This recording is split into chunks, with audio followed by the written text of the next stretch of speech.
यह श्रावणी महापर्व है। इसके नाम के विषय में हम लोगों को विचार करना चाहिए, चिंतन करना चाहिए। इस पर्व का नाम श्रावणी है। श्रावणी शब्द मूल रूप से श्रवण से सिद्ध हुआ है और श्रवण शब्द श्रु धातु से सिद्ध हुआ है। श्रु धातु का अर्थ है सुनना, और जिसके द्वारा सुना जाए या सुनना क्रिया, इन दोनों ही अर्थों का नाम है श्रवणम।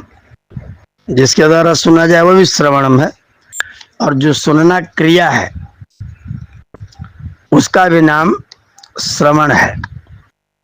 अब श्रवणम यस्याम अस्ति सा श्रावणी, जिसमें श्रवण है, श्रवण और श्रावण है, उसका नाम है श्रावणी।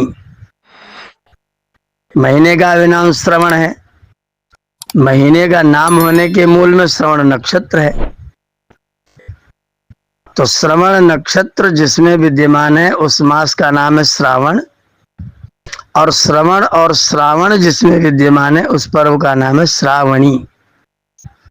इसके नाम के अर्थ को जान करके आप सब हम सब ये जान सकते हैं कि यह पर्व वास्तव में सुनने और सुनाने का पर्व है। यह पर्व वास्तव में गुरु और शिष्य का पर्व है। यह पर्व वास्तव में यजमान और पुरोहित का पर्व है। हमारे बचपन में हमारे जो कुल पुरोहित थे, आदरणीय पंडित जी, हम उनको दंडी बाबा कह करके पुकारते थे। दंडी बाबा। वो दंडी बाबा घरों में आते थे और बड़ों को यज्ञोपवीत दिया करते थे। अपने पास अपने हाथ से बनाया हुआ यज्ञोपवीत बड़ों के लिए देते। जिनका उपनयन संस्कार हो चुका है उनको यज्ञोपवीत देते थे, और हम बच्चों के लिए, छोटे बच्चों के लिए रक्षा सूत्र देते थे। एक धागा जिसमें कुछ फूल बना रहता था, वो ऐसा रक्षा सूत्र लेकर के बाबा आया करते थे। मेरे बचपन में मुझको पूरी तरह से स्मरण है। अब आज की परंपरा में पुरोहित यजमान के घर रक्षा सूत्र लेकर के नहीं जाता। यज्ञ वगैरह कराते हैं तो हमारी परंपरा में है कि यजमान पुरोहित के हाथ में और पुरोहित यजमान के हाथ में रक्षा सूत्र बांधता है।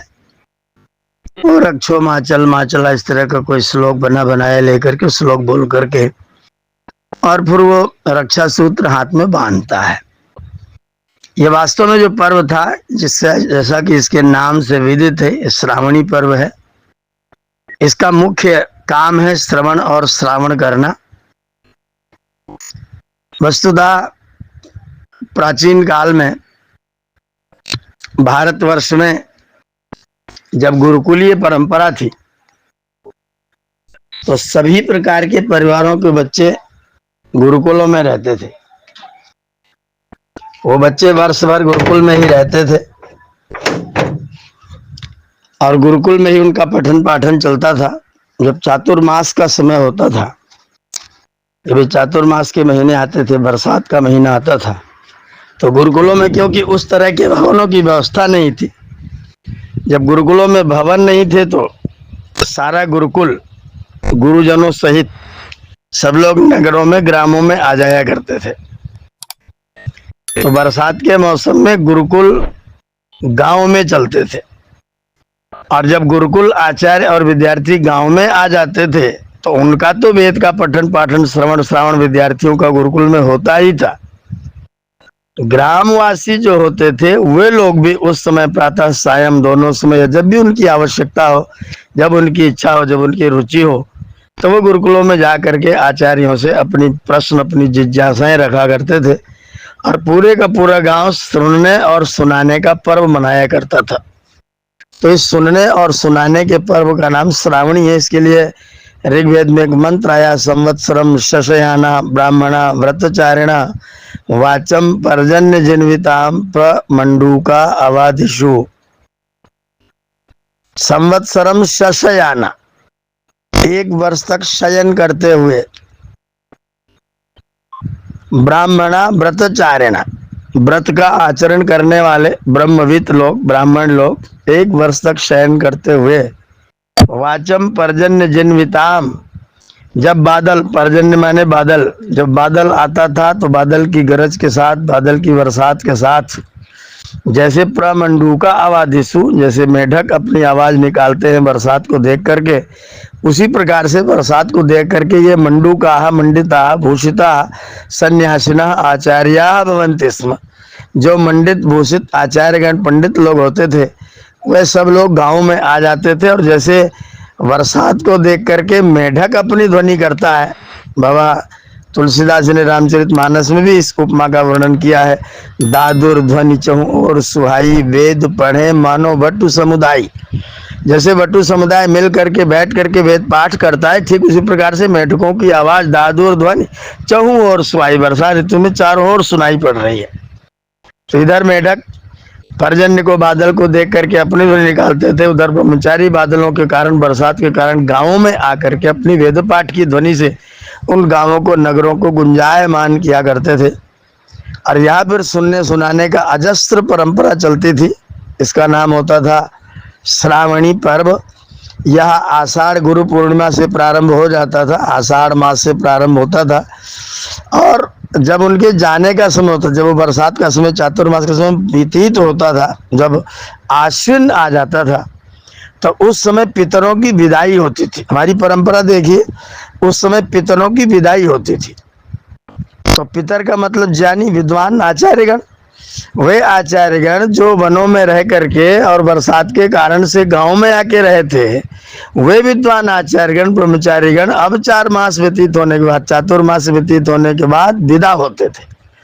तो विदा होते थे तो उनको घर के लोग अपने घरों में बुला करके उनको भोजन कराते थे, भोजन कराते थे, उनको उपहार देते थे, उनको दक्षिणा देते थे, उनको अन्न आदि भेंट करते थे, और फिर उनकी विदाई होती थी। आजकल अपने यहाँ आश्विन में पितरों की विदाई होती है, श्राद्ध के नाम पर श्राद्ध करते हुए हम अपने पितरों को, वो सोचते हैं कि जो उनका देहांत हो गया उन पितरों को हम बुलाते, फिर उनका पितृ विसर्जन करते हैं। वास्तव में ये जो पितर लोग, हमारे ज्ञानी विद्वान आचार्यगण हमारे समाज में आए हुए थे और 4 महीने से हमको वेद का सुंदर श्रवण करा रहे थे, उन विद्वानों को अपने घर में भोजन करा करके, वस्त्र आदि प्रदान करके, धन दान दे करके, गौ दान दे करके, और हम उन पितरों का विसर्जन करते थे, उनको विदा करते थे। और फिर वे पितर लोग बारी बारी से अपना विदा होकर के अपने गुरुकुलों में फिर से चले जाते थे, और फिर बाकी के 8-9 महीने जितना समय होता तो अपने गुरुकुलों में रह करके पठन पाठन का कार्य करते थे। यह हमारी परंपरा थी। आषाढ़ से लेकर के आश्विन तक चातुर्मास में पूरा गुरुकुल गाँव में रहता था, और फिर ये श्रावण सुनने और सुनाने का पर्व चला करता था, पद्धति चला करती थी। ये हमारी सुनने और सुनाने की पद्धति थी कि हमारे अंदर जो ज्ञान है, हमारे पूर्वजों में जो ज्ञान है, जो हमारा पवित्र वेद का ज्ञान है, उस वेद के ज्ञान को अगली पीढ़ी में देना, तो गुरुकुलों में रहने वालों को देना। और जब गुरुकुल में नहीं रह रहे, बरसात का समय आ गया, नहीं रह सकते वनों में, तो फिर गांव में आकर के उसी ज्ञान का प्रसाद बांटना, और गांव के लोगों के साथ में भोजन का प्रसाद लेना, और गांव के लोगों को ज्ञान का प्रसाद बांटना। और जब विदाई का समय आता तो उन सब पितरों को पितृ विसर्जन किया जाता, और जब पितृ विसर्जन हो जाता उसके बाद में फिर विजयादशमी मनाई जाती। फिर हम लोग दशमी मनाते, फिर 9 दुर्गा 9 दिन का व्रत का उपवास का कार्यक्रम करते, और फिर विजयादशमी का हमारा पर्व होता।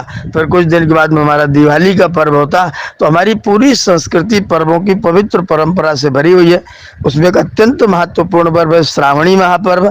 यह श्रावणी महापर्व जो है वो विद्वानों का, आचार्यों का, उनके यजमानों का, उन गुरुजनों का और विद्यार्थी जनों का मुख्यतः पर्व है, क्योंकि सुनना सुनाना इन्हीं के बीच में होता है। तो जैसा कि इसका नाम है, उसके आधार पर यह पर्व वास्तव में सुनने और सुनाने का, गुरुजनों का, आचार्यों का, विद्यार्थियों का पर्व है।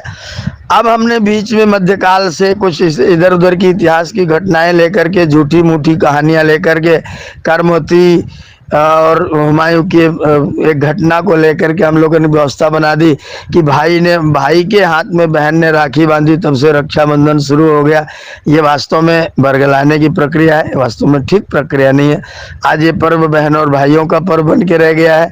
जो विद्वानों का पर्व था समाप्त हो गया। मेरे बचपन तक बहनें कोई राखी वाखी नहीं बांधती थी। मेरे बचपन में मेरे गाँव में 10 साल तक, गुरुकुल जाने तक, मैं जब तक गाँव में रहा तब तक कोई बहन राखी वाखी नहीं बांधती थी।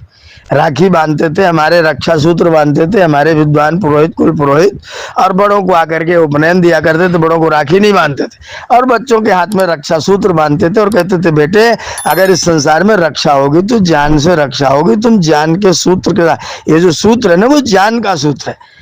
आचार्य अपने विद्यार्थी को ज्ञान का सूत्र प्रदान करता है और वो सूत्र क्या है, वही रक्षा सूत्र, क्योंकि ज्ञान ही व्यक्ति को संसार में रक्षा करने का प्रमुख साधन है। अज्ञानी व्यक्ति की रक्षा किसी प्रकार से भी नहीं हो सकती है। ज्ञान ही वास्तव में रक्षा का सूत्र है जो कि पुरोहित अपने यजमान को देता है। वो ज्ञान का सूत्र तंतुम तन्मन रजसो भान मन विहि, ये ऋग्वेद का मंत्र है और बाकायदा विद्वती आदेश दिया गया है कि तंतु का विस्तार करो। तंतुम तन्मन रजसा भानुम अनविहि, रजस के अंधकार को दूर करके ज्ञान के प्रकाश को फैलाते हुए और जगत को आलोक से भर दो।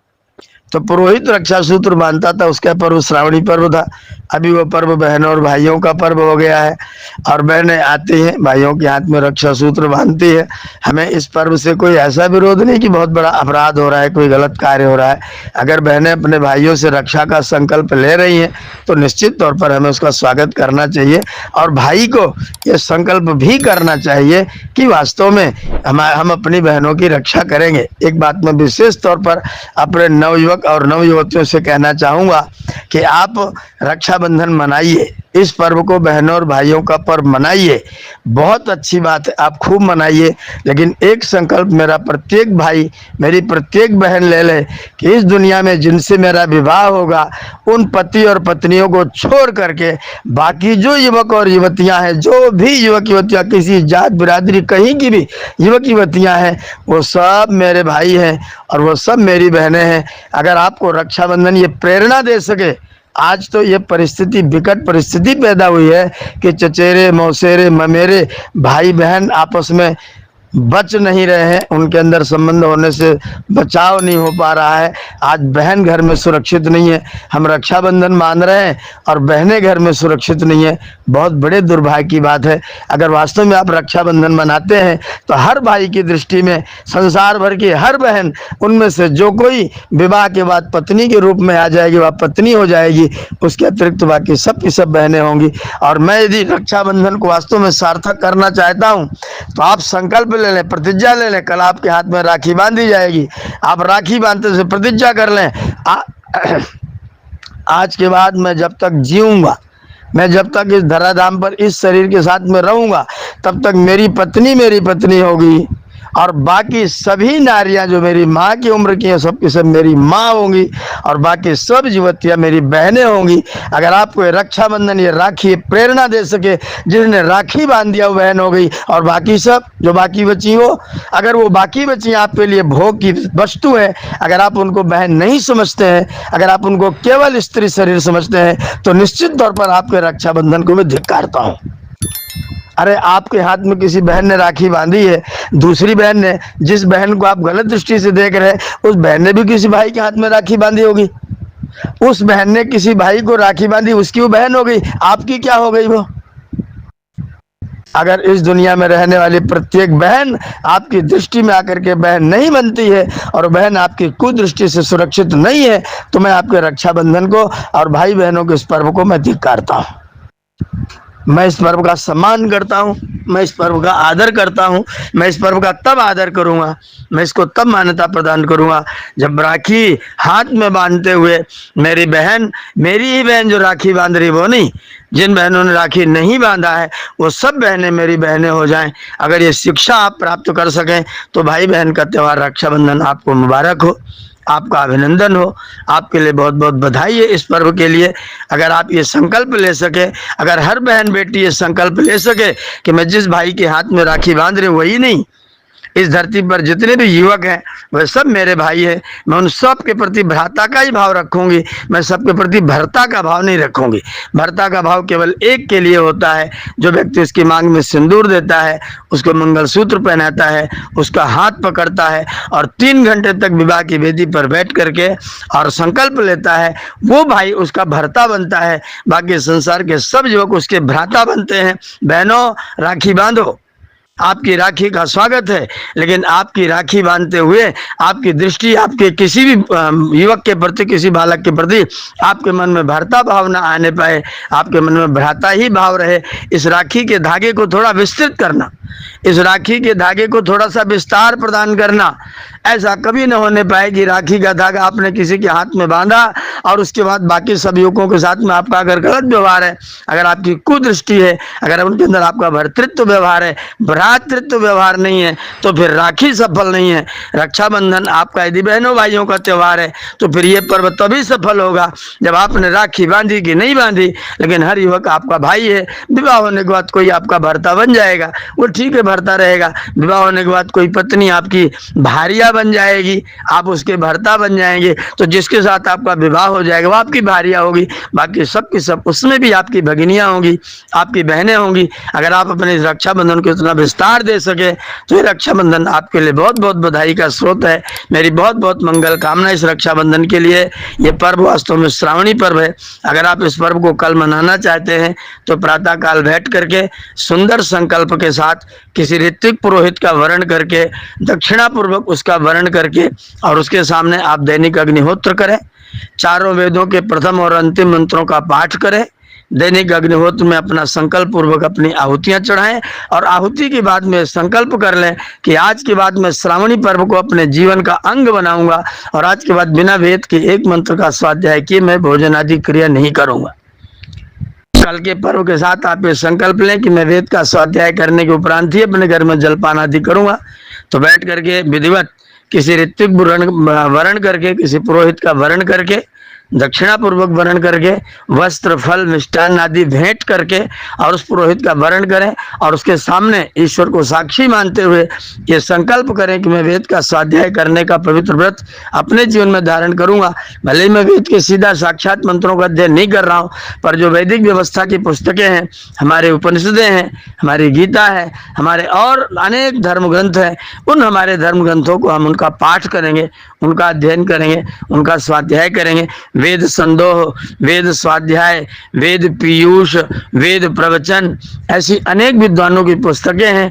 उनमें किसी में 52 मंत्र सप्ताह के हिसाब से, किसी में 365 मंत्र प्रतिदिन के हिसाब से उन मंत्रों का सुंदर संकलन किया गया है। चतुर्वेद शतकम के नाम से संकलन किया गया है। उस वेद मंत्र का एक भाव सहित आप अर्थ पढ़ लीजिए, उसके बाद में फिर आप अपना जलपान आदि ग्रहण करिए। अगर आप ये संकल्प धारण करते हैं तो आपका श्रावणी पर्व सफल होता है। हमारे बच्चे गुरुकुलों में नहीं है, आज आचार्यगण गुरुकुलों में हैं, लेकिन गुरुकुलों में भवन है, हमें गांव में जाने की आवश्यकता नहीं है। हम अपने भवनों में आराम से रह रहे हैं, लेकिन आपके साथ हम अपना जुड़ाव रखना चाहते हैं। आप हमसे जुड़ सकते हैं, आप हमारे यज्ञ में यज्ञ के साथ जुड़ सकते हैं। गुरुकुल में जो यज्ञ हो रहा है उसमें अपनी ओर से धनराशि दे करके सहयोग करते जुड़ सकते हैं, पुस्तकालय के लिए सहयोग करके, और आप अपना संकल्प श्रावणी का पूरा कर सकते हैं। मैं सुनने सुनाने का प्रयत्न करूंगा। मैं गुरुकुल के पुस्तकालय के लिए इतनी धनराशि पुस्तकों के लिए दे रहा हूँ। मैं गुरुकुल के ब्रह्मचारी जो वेद पाठ कर रहे हैं, क्योंकि वे वेद की रक्षा कर रहे हैं, और जब तक वो जिएंगे, क्योंकि उन्होंने वेद को अपने जीवन का अंग बनाया, इसलिए वेद की रक्षा करेंगे। तो अपने गुरुकुलों को अपना सहयोग भेजिए। उन सहयोग करते आप अपने मन में भी संकल्प करें कि हम वेद की रक्षा करेंगे, और जो लोग वेद की रक्षा कर रहे हैं उन वेद रक्षकों का हम सम्मान करेंगे, उनको सम्मानित करेंगे, और उनके वेद के पठन पाठन में किसी प्रकार की कोई बाधा ना आए, वैसी बाधा हम दूर करने का प्रयत्न करेंगे। अपने धनराशि का दान करके, अपना अन्न का दान करके, अपने समय का दान करके, खुद परिवार सहित गुरुकुलों में एक आध दिन के लिए आ करके बैठ करके गुरुकुल के बच्चों से मिल करके आप ये संकल्प करें कि मैं खुद वेद की रक्षा करने का स्वयं प्रयत्न करूंगा, और जो लोग वेद की रक्षा कर रहे हैं उनकी मैं सहायता करता हुआ और वेद की रक्षा का कार्य संपन्न करूंगा।